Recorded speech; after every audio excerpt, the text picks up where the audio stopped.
ମରଣଜନ୍ତା ପାଲଟିଛି 20 ନମ୍ବର ଜାତୀୟ ରାଜପଥର ରିମୁଳି ଠାରୁ ଚମ୍ପୁଆ ରାସ୍ତା। NH 20ରେ ସାମିଲ ହେଇ ବିକାଶ ଖୋଜୁଛି ଏହି ବ୍ୟସ୍ତବହୁଳ ରାସ୍ତା। 1997-98 ମସିହାରେ ପାଣି କୋଇଲି ଠାରୁ ରାଞ୍ଚି NH 20 ଘୋଷଣା ହେବା ପରେ ରିମୁଳି ଠାରୁ ଚମ୍ପୁଆ 15 କିଲୋମିଟର ରାସ୍ତା NH 20ରେ ସାମିଲ ହେଲା।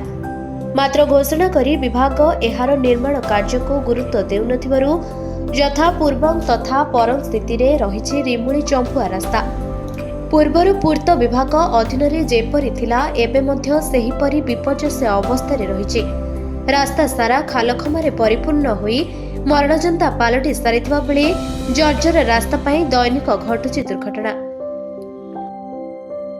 ବିପର୍ଯ୍ୟସ୍ତ ଏହି ରାସ୍ତାରେ ଦୈନିକ ଘଟୁଥିବା ବେଳେ ଦୁର୍ଘଟଣାରେ କିଏ ମୃତ୍ୟୁବରଣ କଲାଣି ତ ଆଉ କିଏ ଆହତ ହୋଇ ପଙ୍ଗୁ ପାଲଟି ଗଲାଣି। ତଥାପି ଚେତୁନି NH ବିଭାଗ।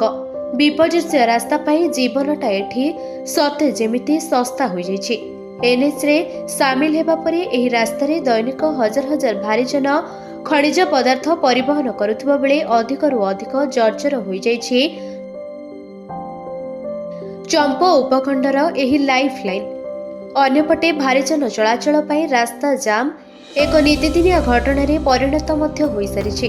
ରାସ୍ତା ଜାମ୍ ପାଇଁ ଆମ୍ବୁଲାନ୍ସ ସେବା ମଧ୍ୟ ପ୍ରଭାବିତ ହେଉଥିବା ବେଳେ ଦୁର୍ଘଟଣା ସହିତ ରାସ୍ତା ଜାମ୍ ସମସ୍ୟା ପାଇଁ ଚମ୍ପ ସମେତ ଏହି ରାସ୍ତାରେ ନିର୍ଭର କରୁଥିବା ମୟୂରଭଞ୍ଜ ଝାଡ଼ଖଣ୍ଡ ଲୋକଙ୍କ ଜୀବନଯାତ୍ରା ଦୁର୍ବିସହ ହୋଇସାରିଛି।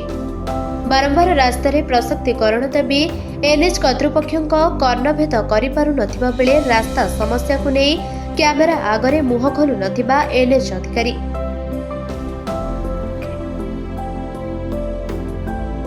କେନ୍ଦୁଝରରୁ ଦାଶରଥୀ ଗିରିଙ୍କ ରିପୋର୍ଟ, ନିରପେକ୍ଷ ନ୍ୟୁଜ୍।